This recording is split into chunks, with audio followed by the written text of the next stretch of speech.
با عرض سلام دوستان ارجمند، مخلصان و هواداران فوتبال توجیک. این برنامه 90 دقیقه است که راجع به بازی‌های چمپیونات تاجیکستان بین دسته‌های لیگ عالی منظور شما می‌گردد و چون همیشه برنامه 90 دقیقه است، من بابا خالمرزاده همراه من مربی خدمت نشان داده جمهوری تاجیکستان چمپیون شش کرته مملکت آبی با فوتبال محمد جان حبیب‌الله قرار دارند. خوش آمدید بار دیگر به تلویزیون ورزش. فکر می‌کنم 4 بازی دور سوم لیگ عالی تا یک اندازه با شدت و باشکوه برگزار شدند که در خاطری ما و شما نقش بست و بیایید به نتیجه های دور توجه میکنیم. دوستان ارجمند، 4 بازی که ما گفتیم شروع شد از دیداری دسته های دوشنبه 83 و فایزکان که بازی اولین دوشنبه 83 در میدان خود بود، یعنی ورزشگاه مرکزی شهر وحدت.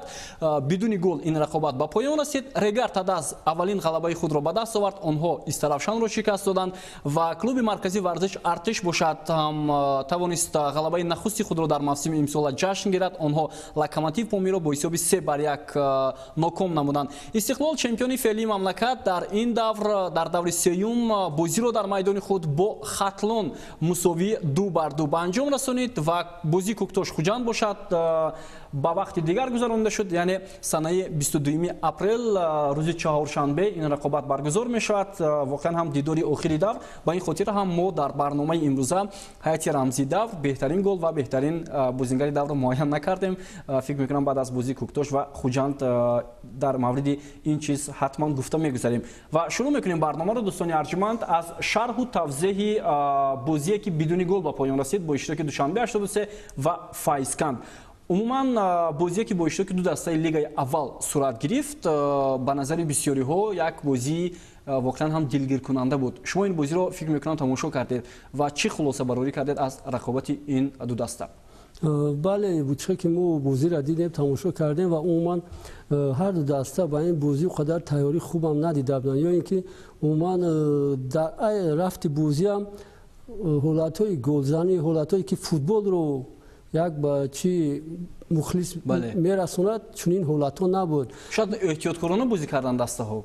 من فکر میکردم که بازی باید برای دوشنبه 83 بازی حل کننده بود و تو همین دورم دوشنبه 83 نتوانست که گل خود رو شاید بازی با حساب 0-0 انجام یافت و عموما یکی از بازیایی که عموما فکر میکنم نه اونقدر یک دیدنی بود. بله، از جهت البته اون که بیشتر دسته ها در مرکز میدان بازی میکردن. خوب، با اندیشه شما برای دسته دوشنبه 83 چی نرسید در همین بازی که تواند صاحب 3 گل شود؟ و چیزی که میبینید در دور سوم هم البته سرمربی دسته هم یک تغییرات آورد و هیئت دسته فکر میکنم سرمربی نه قدر خوب آموخته دسته را برای اون که ما دیدیم تغییرات در قسم دوم به عمل آمدن و البته چی تغییرات هم شد، لیکن رفت بازی تغییر نیافت. چیزی که ما دیدیم بسیارتر هر دو دسته با خط محافظت بسیارتر چی میکردن. البته برای دسته فایزکان خوب بود بازی در سفر و صاحب یک خود شدن، لیکن یکی بازی‌های سستی همین دور بود. 3 دور. بله، واقعا هم جالب است. ولی طاهر مومینوف هم گفت که از نتیجه مساوی قناعتمند نیست. شما چگونه بازی دسته فایزکان رو بها میدید؟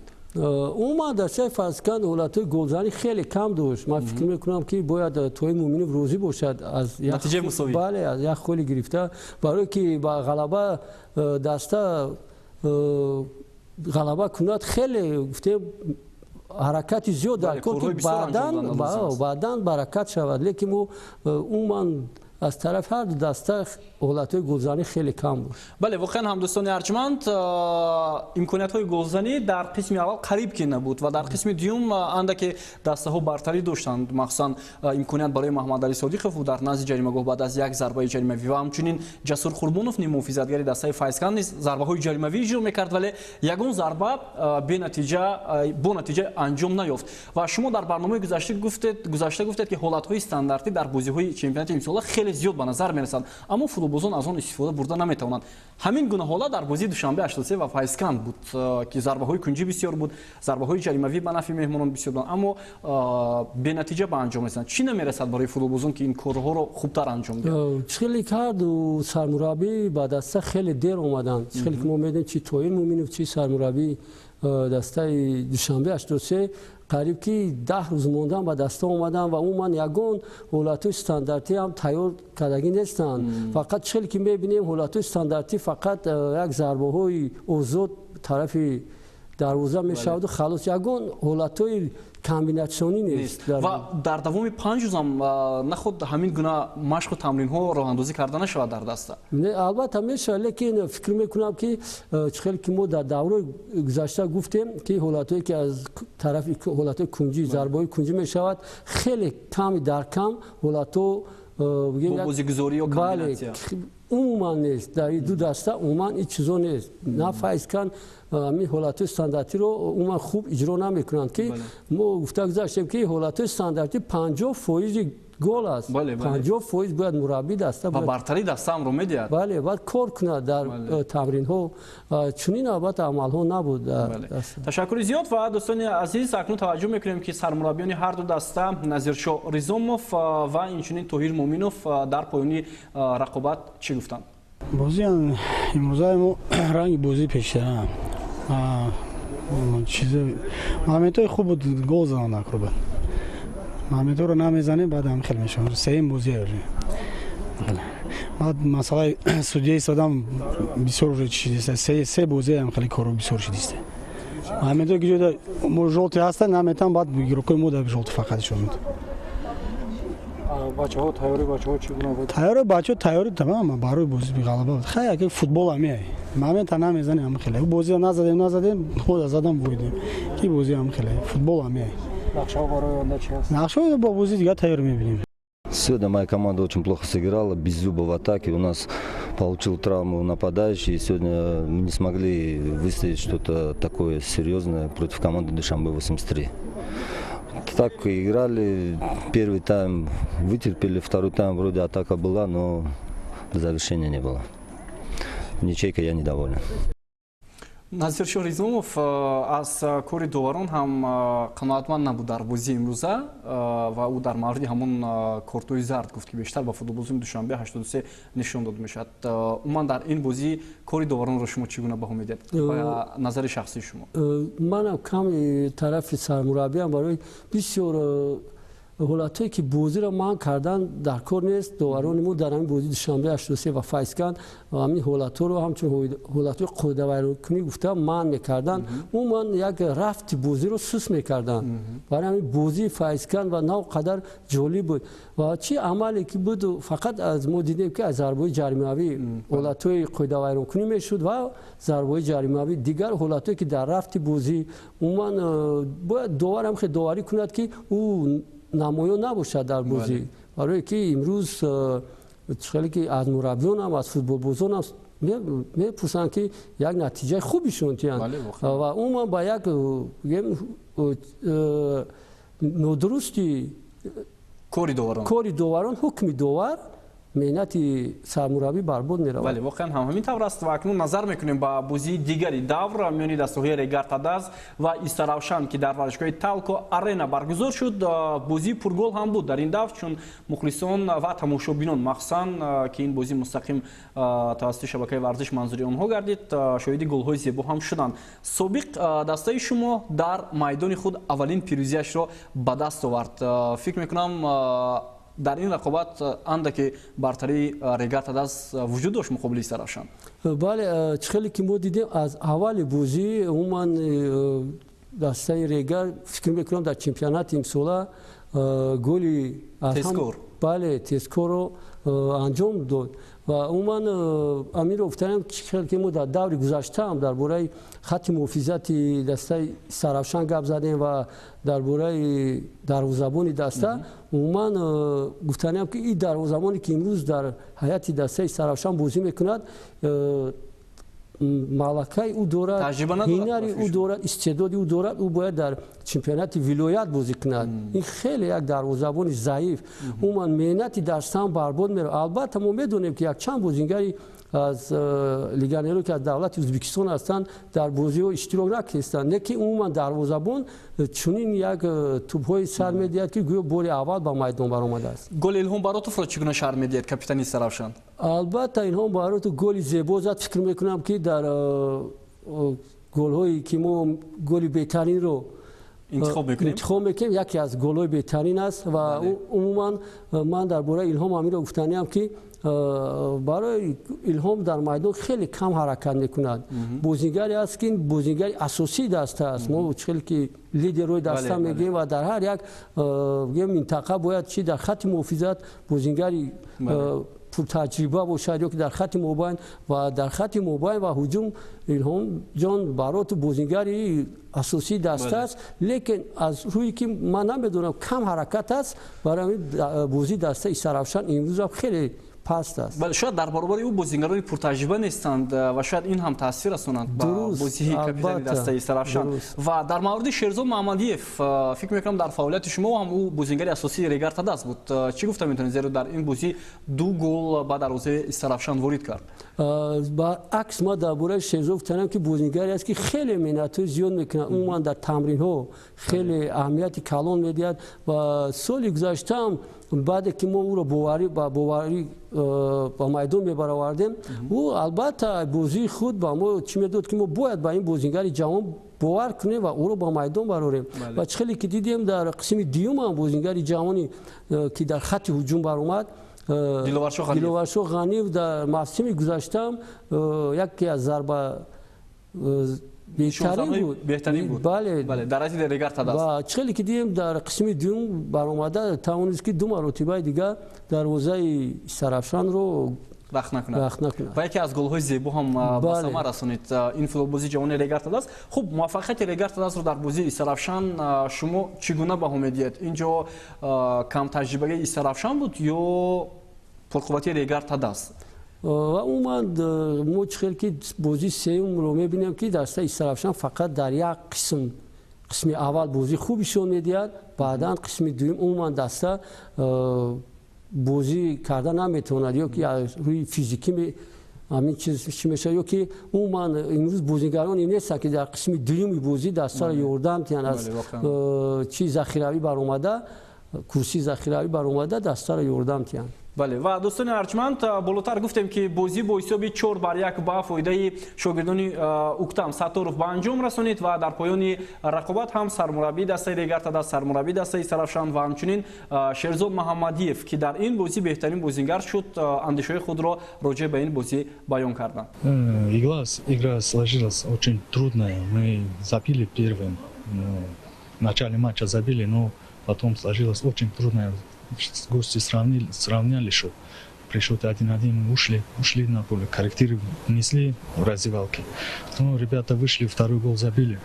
Ну, вроде бы уверенность поймали и окончательно мы победили эту игру. Спасибо ребятам, что за самодачу. Ҳама медунам чӣ намерасад дар даста. Барои ин баъд мо бо даста суҳбат мекунем, гап мезанем ки мушкилиҳое ки омадан паси сар кунем тезтар. Сначала я хочу всех поздравить с началом сезона. Мы к этому игру готовились очень серьезно, потому что это была домашняя игра. Мы обязаны были выиграть. И ничья, это, если бы мы ничью сыграли, то это для нас было бы поражением. Качество игры еще не лучшее, мы еще постараемся лучше сыграть, а результат есть результат. Мы выиграли, и я очень рад.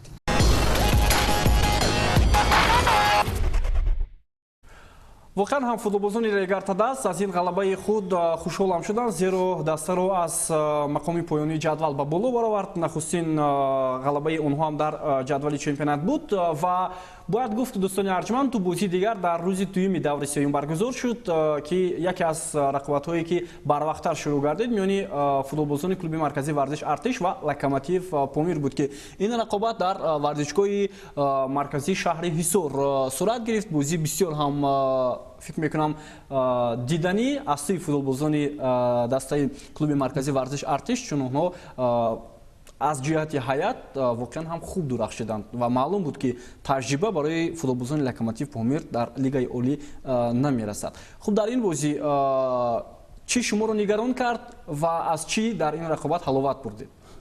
умуман пеш аз ҳама дар бораи ҳайати даста гуфтаниам ки ҳайати дастам тағйир ёфт, ҷобаҷогузори бозингаронам клуби маркази варзиш. бале ва умуман бозӣ ки клуби маркази варзиш артиш нишон дод, аз аввали бозӣ бисёр як бозӣ хуб дошта, як сарҷамӣ, як ҳамфаҳмӣ байни даста буд ва чӣ хеле ки дар рафти бозиам дидем Дилшод Восиев бо таҷрибаи худ бисёр метавонист ки бозингаронро як сухани хуб, як рафти бозӣ айне ки дар кор буд тез мекардан ё ки айне ки дар кор нест метавонистанд тӯбро идора кунанд. Бале. Ва дар мавриди Дилшод Восиев гуфтед ва ӯ тавонист яке аз голҳои зеборо ҳам дар ҳамин рақобат ба самар расонад. Хуб, будани Дилшод Восиев то чӣ андоза дар ҳайати дастаи клуби маркази варзиш Артиш Помир ки то андозаи футболбози гӯем собиқадор ҳам ҳаст, чӣ гуна баҳо медиҳад?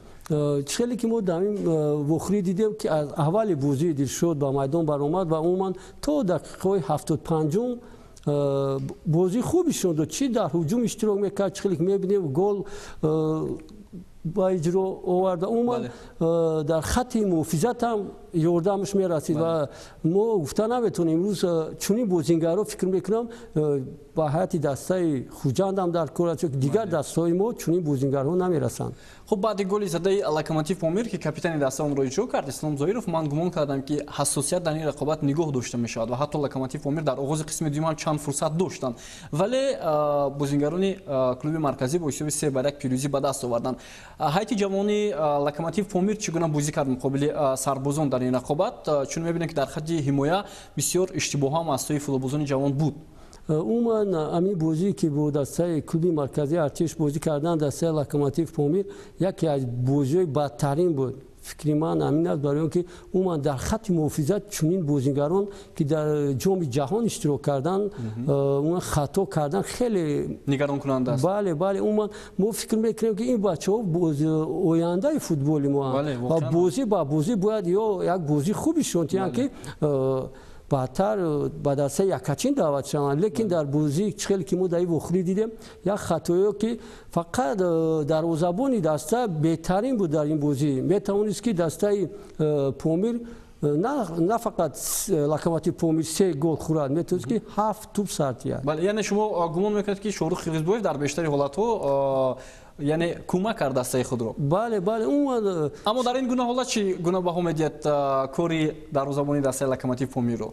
иҷа гуфтаниам ки бояд бозингаре ки бо тӯб буд, ҳимоятгар бояд чунин бозӣ намекард, аз ҳама хуб бояд аз майдон тӯбро мебаровард, зарбаи кунҷӣ мешуд. бале.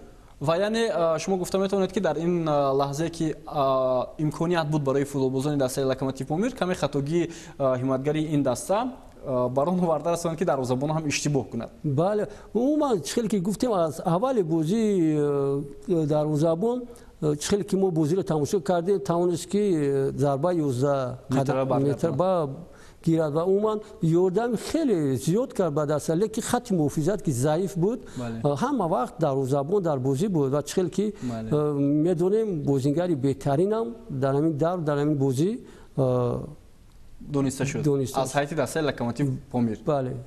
خب دوستان عزیز، سرمربی دسته لوکوموتیو پامیر مبین ارگاشف در گیم که مصاحبه شرکت نداشت. یاردمچی بهادر صوفیف اندیشه خود را راجع به این بازی گفت. اینچنین سرمربی دسته کلوب مرکزی ورزش ارتش Сергей Жицкий. Здесь в основном Локомотив Памир, как я знаю, базируется сборная команда, поэтому акцент ставится на тех ребят, те, которые то есть игроки сборной, поэтому я думаю, больше ставят на этих ребят, так как им больше нужна практика совместной игры, чтобы на турнирах у них была своя сыгранность. Ну, конечно же, можно было увидеть пару опытных игроков, конечно, да, было бы полезнее. То есть это было бы на пользу нашей команде. Вся ситуация в том, что мы с вами по-разному понимаем то, что происходит. Две игры были довольно-таки содержательные, но мы их проиграли. А сегодня игра была, в общем-то, с достойным соперником, с молодыми ребятами, которые представляют честь своей страны. И результат такой, что, в общем-то, мог быть в ту и в другую сторону. Тем не менее, мы счастливы и рады, что мы выиграли, тем более, что сегодня ребята поздравили нас, вот моих коллег-украинцев, сегодня очень большой праздник в Украине. самый большой, который есть, так сказать, поэтому нам вдвойне приятно. Я хочу еще сказать то, что ребята, ну, как говорится, немножко прыгнули через голову и не так в содержании игры, как в психологической составляющей, потому что на самом деле после 2 поражений было не просто настроиться, и тут можно было или перенастроить, или где-то народ бы не нашелся, я имею в виду футболисты, потому что все-таки молодые ребята играют. Поэтому, ну, нам удалось, дай бог. Вместе с тем я хочу поздравить соперника с достойной игрой, с достойным сопротивлением. Мы рады, мне кажется, только такой футбол нравится зрителям, только такой футбол, в общем-то, позволяет расти ребятам, чего я желаю сборникам, по крайней мере, Таджикистана, вот Ю-19 ребят. яке аз дастаҳое ки дар мавсими имсола воқеан ҳам аз лиҳози сатҳу сифати бозӣ беҳтар шудааст ин клуби марказии варзиш артиш ҳаст, зеро онҳо нобаста аз он ки дар 2 бозии аввал ба бохт дучор омаданд, аммо дар бозии сеюм пирӯзӣ ба даст оварданд. хуб боз якчанд дастаҳои дигар ҳам ҳастанд, як дастаи дигар ки баъдан дар поёни барнома дар мавриди он мегӯем. вало мегзарем ба бозии аз ҳама ҷолиби давр, ба андешаи шумо, ба гуфти шумо, вохӯрии марказии даври сеюм миёни дастаҳои Истиқлол ва Хатлон ки дӯстони арҷманд ин рақобат дар варзишгоҳи марказии пойтахти кишварамон баргузор шуд. шаби гузашта аниқтараш бозии бисёр ҳам диданӣ ва рақобати бисёр баҳсбарангез. хуб баъд аз он ки Хатлон тавонист дар сафар Хуҷандро шикаст бидиҳад бо ҳисоби 3-2 бо бозии арзандаш, дар ин рақобат ҳам муқобили чемпиони феълӣ онҳо таслим нашуданд. яъне маълум мешавад ки даста омодааст дар мавсими имсола ки бо ин ду дастаи қавии мамлакат сар ба сар шавад. хуб ба андешаи шумо роҷеъ ба бозии дастаи Хатлон дар рақобат бо Истиқлол. бори дигар мехостам дастаи Хатлонро бо як бозии хуб, хеле ки дар бозии як рақиби сар ишон дод қаҳрамони Тоҷикистон дастаи Истиқлол. умуман бозигарони ҷавони дастаи Хатлон беҳтарин бозиро ишон доданд. умуман фикр мекунам ки он мушкилое ҳаст дар даста олиам ҳал нашудааст. хеле ки мо имрӯз медонем ки ба бозӣ 13 нафар ба шаҳри Душанбе омада буданд, лекин чунин проблемаҳо дар бозии даста дида намешавад. воқеан ҳам яъне кас гумон мекунад ки Хатлон умуман ба ягон мушкилӣ рӯбарӯ нест. онҳо аз ҳама ҷиҳат хубанд ва бубинед ки аз лиҳози рӯҳӣ ё худ психологӣ мураббӣ воқеан ҳам дастаро хуб омода кардааст ки муқобили ин гуна тим онҳо арзанда бозӣ карданд. бале ва чӣ хеле ки мо гуфта гузаштем ки қариб ҳамаи бозигарони даста аз мактаби худи даста мебошад, дастаи Хатлон мебошад, фақат ба ғайр аз дарвозабон ва аз аввали бозӣ асосан қисми аввали бозӣ Хатлон хеле бозӣ хуби шон дод. баъде ки гол ба дарвозаи Истиқлол зад бозии худро ҳам гум накард. албатта баъди гол ҳар як даста мехоҳад ки хати муҳофизатро мустаҳкам кунад ва умуман кам хатоӣ дар хати муҳофизат шавад. лекин аз рӯи бозӣ чӣ ки мо дидем Аслиддин Ҳабиблоев ба бозӣ як нақшаи хуб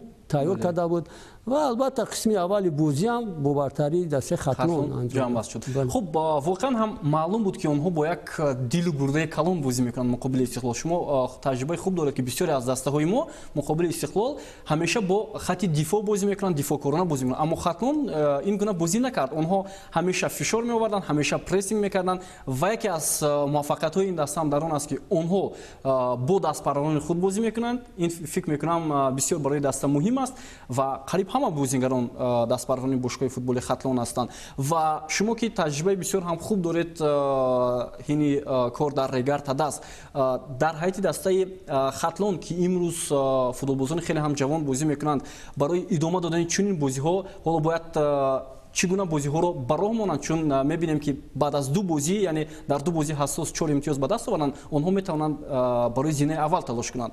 ба ин андеша шумо чӣ гуфта метавонед? пеш аз ҳам ҳаминро гуфтанам ки сармураббии дастаи Хатлон тавонист ки як дастаи ҷавонон хеле як дастаи пурқувват ташкил кунад ва чӣ хеле ки мо дар ин бозӣ дидем дар вохӯрӣ бо Истиқлол ҳамаи бозиҳоро бояд бозигарони дастаи Хатлон ҳамин хел бояд бозӣ кунанд. умуман ҳариф Истиқлол аст ё Хуҷанд аст, кадом дастае набошад ва қобили қайд аст ки Хатлон дар сафар бозӣ мекунад. чӣ бо Хуҷанд, чӣ бо Истиқлол фикр намекунад ки бозии сафарӣ аст. ва чӣ хеле ки мо мебинем як нақшаи хуб гуфтем, як тактикаи хубам дастаи Хатлон нишон дод ва баъди ки ҳисобам 1-1 шуд бозӣ тағйир наёфт. ва голи дуюме ки дастаи хатлон зад умуман як гуфтем ки ҳолатҳои стандарти хеле кам иҷро мешуданд мо бори дигар дидем ки дастаи хатлон чӣ хел стандартҳои ҳолатҳои стандартиро тайёрӣ диданд. воқеан ҳам дӯстони азиз таваҷҷӯҳ мекунем ба голи дуюми дастаи хатлон ки онҷо як бозигузорӣ бисёр ҳам ҷолиб анҷом дода шуд аз ҷониби ҳимоятгари ин даста наимҷон иброҳимзода. баъдан як бозигузориро худи футболбозон кароматулло саидов ва умарҷон шарипов анҷом доданд ки бо голи задаи онҳо дар поёни қисми аввали рақобат анҷом шуд, дар қисми аввал албатта, ва воқеан ҳам вазъияти стандартиро маълум мешавад ки футболбозони дастаи хатлон хуб иҷро мекунанд. мутаваҷҷеҳ мешавем дӯстони арҷманд ба ҳамин ҳолате ки айни ҳол футболбозони дастаи хатлон иҷро карданд. хуб шумо болотар гуфта будед ки дастаҳои мо дар вазъиятҳои стандартӣ камфаъол ҳастанд, вале ин чиз дар хатлон дида намешавад. На танҳо ҳамин гуна ҳолат, чанд фурсатҳое буданд ки онҳо ҳарифро фиреби назар мекарданд ва як бозигузори хуб ҳам созмон медоданд. бале ва чӣ хеле ки мебинем умуман чунин амал дар машқи тамринҳо хуб тайёрӣ иҷро кардан. умуман чӣ хеле ки дидем ҳар як бозингар медонист ки чӣ дар ин ҳолати стандарти ки дар ҳолатҳое ки баъдан мешаванд ҳар як бозингар медонад кадом тараф кадом минтақа равад ва умуман зарба аз кадом тараф мешавад. ҳар як бозингар ҷобаҷогузорӣ ё ки дар рафти бозӣ кушодан ба минтақаи холӣ ин чи аз тарафи дастаи хатлон тайёр шуд. бигем ки нисбати дастҳои дигар дастаи хатлон имсол ба чемпионат хеле як тайёрӣ хуб дидааст. дар сафар ғалаба бо хуҷанд ва чӣ хеле ки мебинем бо қаҳрамони ҳашкаратаи тоҷикистон ҳам як бозӣ хуб ишон дод. ва воқеан ҳам бубинед ки чӣ гуна дастур додааст Аслиддин Ҳабибуллоев ки футболбозон дар оғози рақобат бештар ҷониби дарвозаи Истиқлол зарбаҳои мустақим мезананд, аз масофаи дур ки онҳо зарбаҳои мустақим ҳам буд.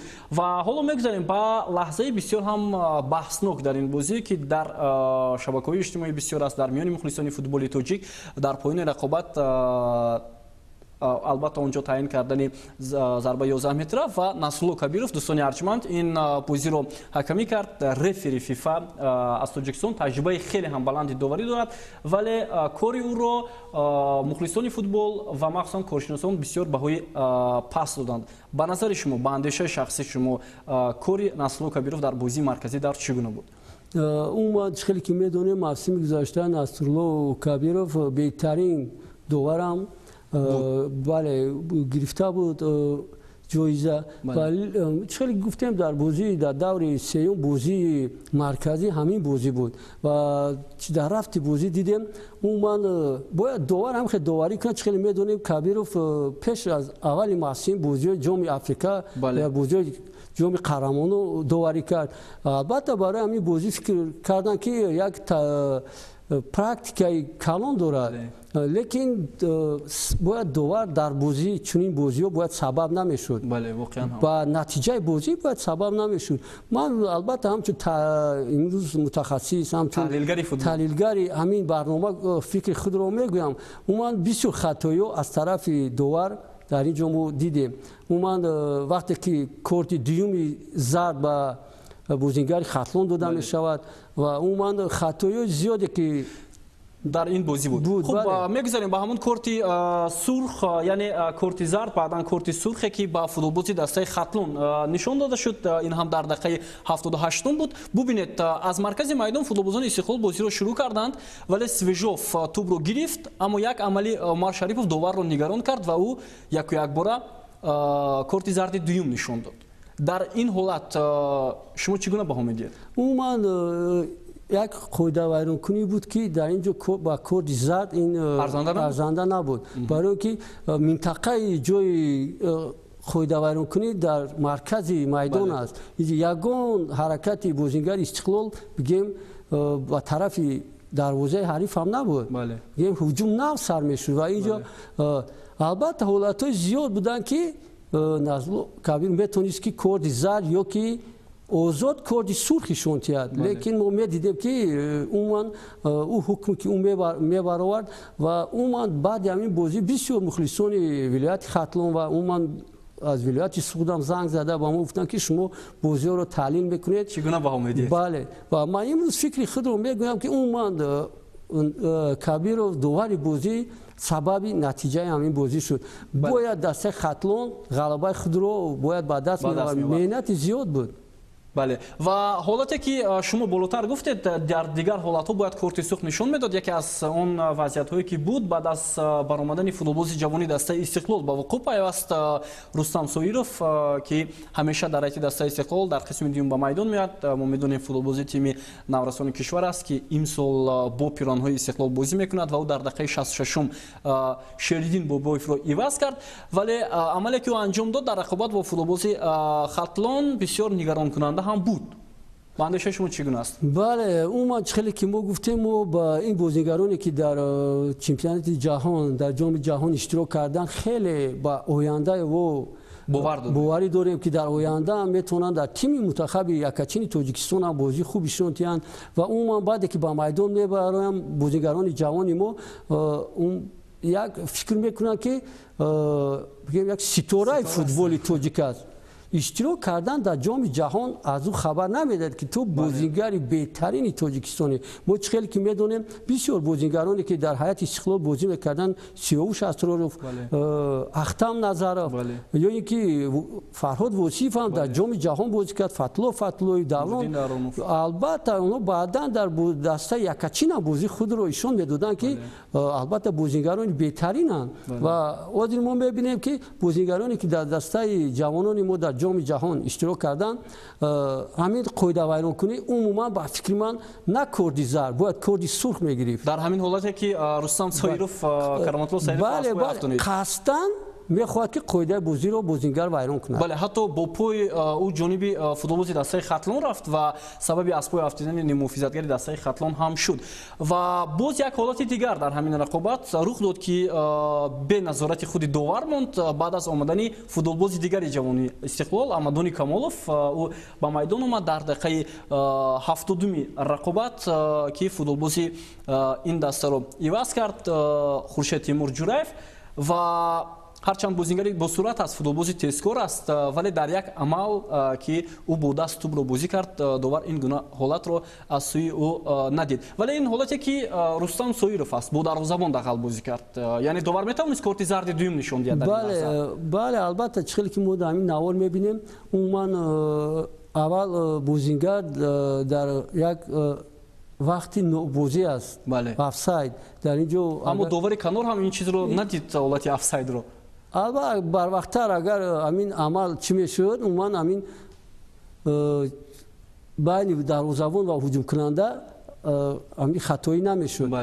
Лекин умуман ман дар бораи бозингар бори дигар гуфтаниам ки албатта бояд аз тарафи довари бозӣ бо корти зард ҷазо дода мешуд. Бале, умуман дар даври гузашта ман бозиҳои ҷавононро, дастаҳои дуюми дастаро ки дар даври дуюм иштирок кардан, 23 тӯ ба дарвозаи ҳарифон задан, умуман ҳамаи дастаҳо ва 26 корт ва 6-5 корти сурх.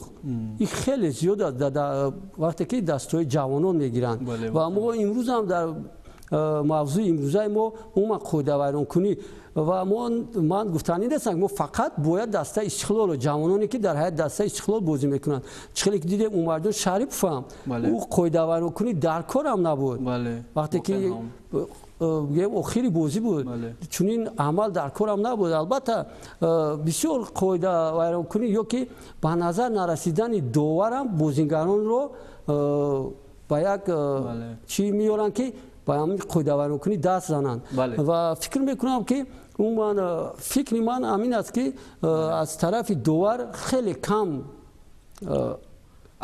нигоҳ кардашуд бозӣ. Бале, қоидавайронкунӣ. Хуб, як ҳолати дигар ҳам буд. онҷо Амадони Камолов дар маркази майдон тӯбро бо даст бозӣ кард ва ин амал ки дар футболи муосир бештар аҳамият медиҳанд доварон ба ин чиз ки барқастона футболбоз тӯбро аз назди ҳариф мегирад ва ин чизро ҷазо медиҳанд. Аммо ин ҳолат ҳам беназорат монд ва мо ҳоло такроран мебинем ки чӣ гуна амал буд аз сӯи футболбози ҷавони дастаи Истиқлол. Бубинед.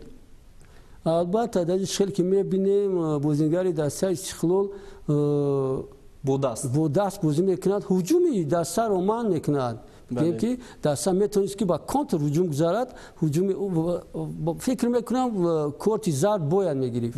ва боз як ҳолати дигар ҳам буд дар ҷараёни рақобат. ҳимоятгари дастаи Истиқлол бо даст бозӣ кард. ин дар поёни рақобат буд. ҳимоятгар Алексей Ларин, футболбоз аз Украина. албатта ин гуна ҳолатҳо дар бозӣ хеле ҳам зиёд аст ва махсусан рақобате ки таваҷҷӯҳ бештар ба он аст, на танҳо таваҷҷӯҳи ҳаводорони футболи тоҷик, ана ин ҳолат ва ҳатто таваҷҷӯҳи тамоми футболи сайёра ба чемпионати Тоҷикистон аст, махсусан ба бозии марказӣ дар бо иштироки Истиқлол. ва бубинед тамоми расонаҳои кишварҳои пешрафтаи футболи ҷаҳон аз дастаи Истиқлол тарғиб мекунанд ки яке аз тимҳои воқеан ҳам қавӣ аст дар мамлакат ва бозии ин дастаро ҳам назорат мекунанд ва ин гуна ҳолатҳо то як андоза таъсир мерасонад ба ҳамон гӯем ки футболи мо, ба кори доварон ва ба дигар гӯем ки сатҳу сифати бозиҳо. вале дӯстони азиз, бояд як чизи дигарро хотиррасон кунем ки ин хулосаи ниҳоии мо нест. ин андешаи шахсии мо аст ки роҷеъ ба ҳолати бозиҳо гуфтем, роҷеъ ба фаъолияти довар Насрулло Кабиров гуфтем.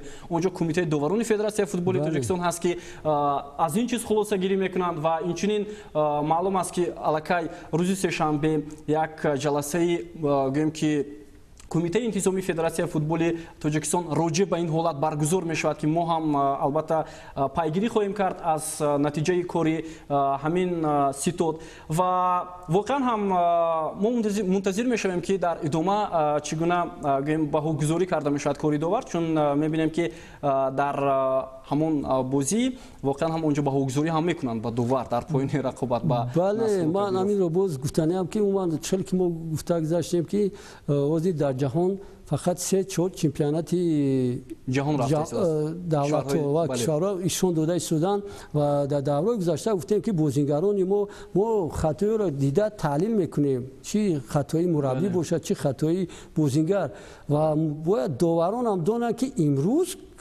кумитаи ёки афк метавонанд озод бозиҳои моро тамошо кунанд ва ҳатто доварони Конфедератсияи футболи Осиё бозиҳои доварони тоҷикро айни замон мустақиман тамошо карда истоданд. онҳо гуфтанд ки мо бозиҳои шуморо барои яъне таъин кардани шумо ба бозиҳои байналмилалӣ айни ҳол назорат мекунам. фикр мекунам ин чиз ҳам таъсир мерасонад. бале, албатта омадани чунин аз тарафи африка омадан шо шарт нест. имрӯз бозии мо дар тамоми ҷаҳон тамошо мекунанд ва умуман чунин доварӣ кардан мо дар даври гузашта гуфтем ки чемпионати Беларусиро мо тамошо мекунем.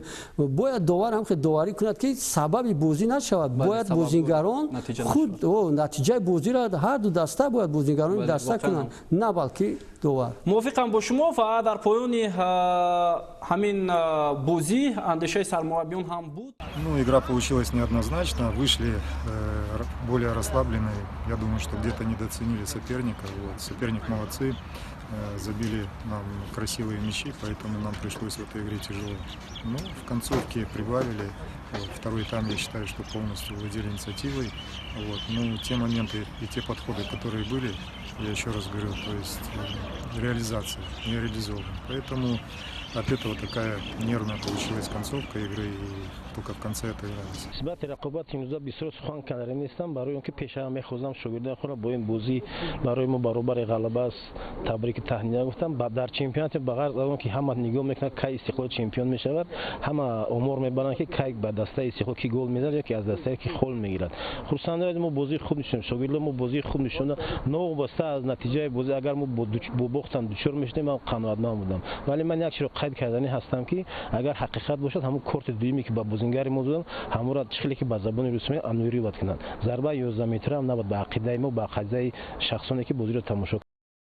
خب واقعا هم اندیشه سرمربی دسته خطلون اصلی حبیبالله تو جای هم دارد راجع به کاری داوران و عموما آمادگی دسته خطلون و دیروز در پخش مستقیم هم در پایان سخن خود اصلی حبیبالله از کاری شاریحان هم نگران کرد و تو اندازه ما اعتراف میکنیم با اون نفرانی که واقعا هم در این مورد نظر خود رو بیان میکنند. ولی یک چیز رو باید خاطررسانی کنیم با راجع به بازی خوجند و خطلون که واقعا هم ягон нафар аз пирӯзии дастаи хатлон дар ин гуна бозиҳое ки бо дастаҳои қавӣ аст бовар надоштанд ва ҳатто бубинед ширкатҳои букмекери имтиёзи дастаи хатлонро дар ин гуна бозиҳо камтар доданд ва аз лиҳози потенсиал ё қувва ва нерӯ дастаи хуҷанд воқеан ҳам ба фарқ аз хатлон аз лиҳози доштани бозингарони ботэҷриба хеле ҳам дар сатҳи баланд месиҳад ва бахусус дастаи истиқлол. Ба ин хотир метавон гуфт воқеан ҳам ки натиҷаи ғайриинтизор барои мо буд ки умуман мо қабл аз бозӣ ба он ҳолати дастаи хатлон нигоҳ карда ки воқеан ҳам гуфтанд мо дар ҳолати бисёр бад қарор дорем ва эҳтимол буд ба бозии хуҷанд наравем аз лиҳози молиявӣ ва онҳо то як андоза то ҷои мо ҳам медонем қарз карда ба ин бозӣ рафтанд. Воқеан ҳам дар ҳайрат мондем ки чӣ гуна дастаи хатлон бо ин гуна бозии зебо, бо ин гуна бозии муҷалло, бо ин бозиороиҳое ки дар футболи муосир мебинем ин чизҳоро нишон доданд ва тавонистанд дар ду рақобати бисёр ҳамҳассос пирӯзӣ ё худ натиҷаи комил ба даст оваранд. бале хеле ки баъди бозӣ ки ғалаба бар хуҷанд кард хатлон дар даври баъдӣ мо гуфтем ки бозии марказӣ бозии истиқлол хатлон аст. барои он ки мо вақте ки натиҷаи бозиро дидем бозии дастаро дар хуҷанд дидем ва боварӣ ҳам ҳосил кардем ки хатлон метавонад дар сафарам як бозии хуб нишон диҳад ва имсол даста хеле хуб аст. ҳайати даста умуман хеле ки дар бозии истиқлол бори дигар нишон дод дар рафти бозӣ метавонад даста як тактикаи худро иваз кунад ё ки як тағйиротҳои ба амал биёрад чи аз ҷиҳати бигем тактикӣ ё ки аз ҷиҳати стандартӣ даста хеле хуб тайёр аст имсол ва ман фикр мекунам баъде ки ғалаба аз даст рафт Аслиддин Ҳабиблои камеам монда шуда буд ва амон қару ғазаби худро баъд ба шӯреҳо чикард. Хуб дӯстони азиз, дар поёни барнома инчунин ҳамкорони мо аз бахши минтақавии шаҳри Бухтар бо қаҳрамони бозии дастаҳои истиқлол ва хатлон як гузоришеро омода карданд. Мусоҳиба бо дарвозабони дастаи хатлон Куае Готсон аст ки ҳоло манзури шумо мегардад. дар се даври лигаи олии футболи мамлакат тими хатлони шаҳри Бухтар бо бозии хеле зебояш дили мухлисони кишвар ва хориҷро ба худ ҷалб кард ва дар ин ҷода саҳми шумо низ хеле бузург аст. дар оғоз ба мухлисон мегуфтед ки шумо чӣ тавр ба Тоҷикистон омадед ва чӣ сабаб шуд? I came here because of football. It is true. My agent Charles Nakuti. Агенти ман Чарлз Накути ба ман тавсия дод ки ба Тоҷикистон оям. зеро футболи тоҷик бисёр рушд кардааст. қабл аз омаданам дар Гана ҳунарнавоӣ мекардам ва маҳз пас аз тавсияҳои агентам тасмим гирифтам ки ба Тоҷикистон оям. I was playing in Ghana, but he was the one who scouted me to Tajikistan. He know he have played here. Tajik football is very, very effective, so that's why I came here to start professional football here. Yeah. дар даври гузашта шумо беҳтарин дарвозабон аз тарафи телевизиони варзиш интихоб гардидед ва ба ҳайати рамзӣ дохил гардидед. оё аз ин шумо бохабаред ва чӣ фикр доред? ин ба шумо ва бозиятон ягон илҳом бахшид? You can see last week Vardish.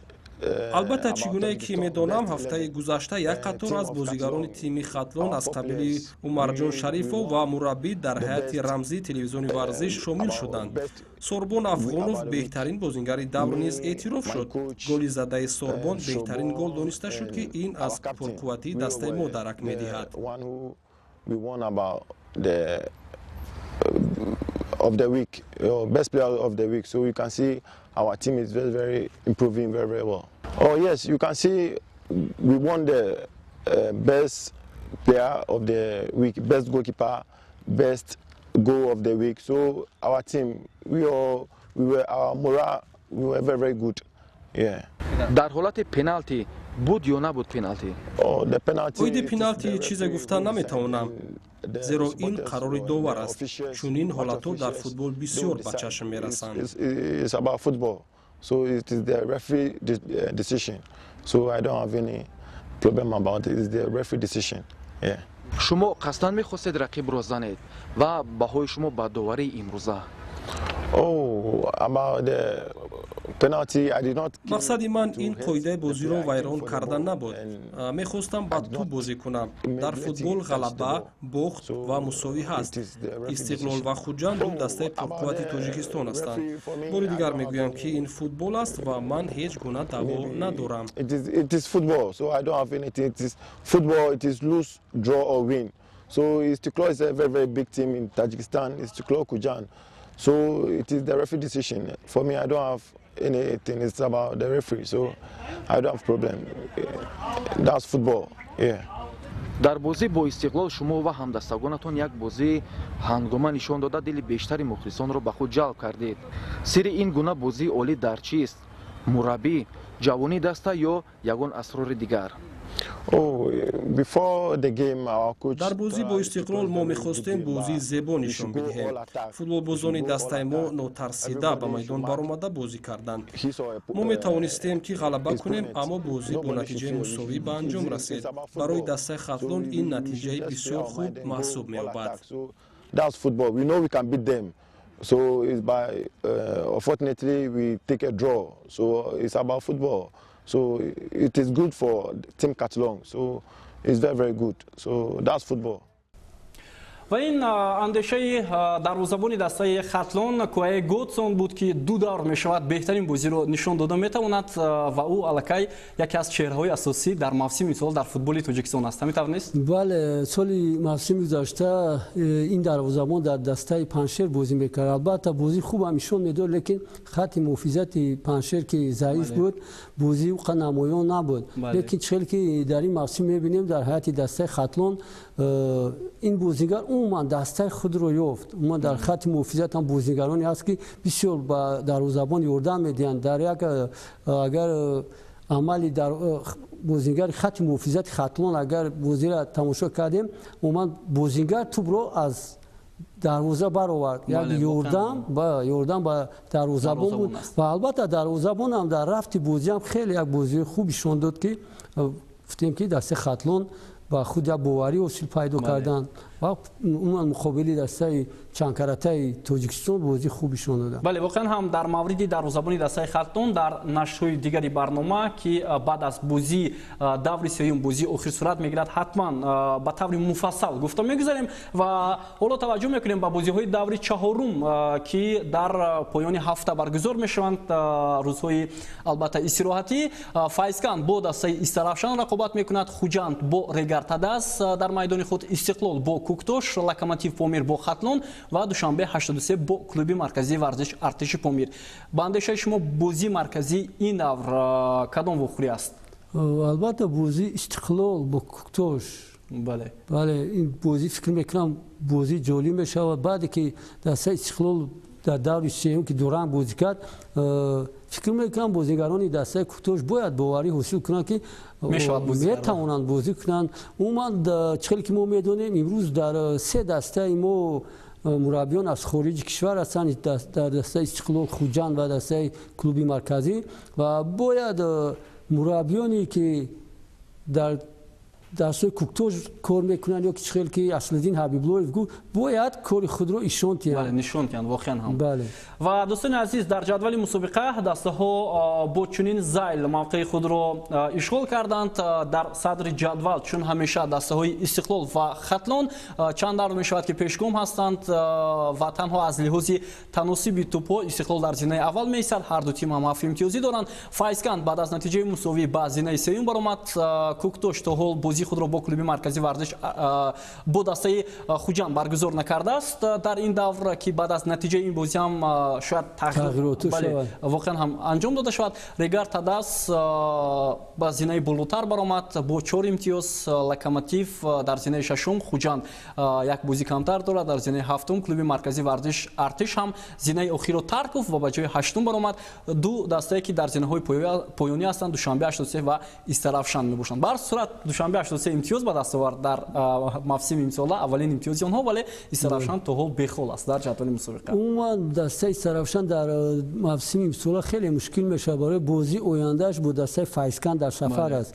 албатта дастаи Файзкан дар майдони худ агар бозӣ бо дар шаҳри Кӯлоб шавад, фикр мекунам ки бозӣ хеле мушкил мешавад барои дастаи Сарафшон. бале воқеан ҳам ҳамин тавр мешавад ва бозиҳое ки дар тақвими чемпионати Тоҷикистон ҷойгир шуданд бо даст додани имконият тавассути шабакаҳои варзиш ва футбол манзури бинандаҳо мешавад ва барномаи 90 дақиқа дар ҳамин ҷо ба поён мерасад. дӯстони арҷманд, аз коршиноси футбол Муҳаммадҷон Ҳабиблоев ташаккур мекунем барои ширкатшон дар барномаи 90 дақиқа ва рӯзи панҷшанбе ҳатман бо тартиб додани ҳайати рамзии даври сеюми чемпионати Тоҷикистон, голи беҳтарин ва беҳтарин футболбоз, барномаи 90 дақиқа албатта онҷо ҷамъбаст мешавад баъд аз бозии дастаҳои Куктош ва Хуҷанд. То барномаҳои дигар сеҳатманду пирӯз бошед.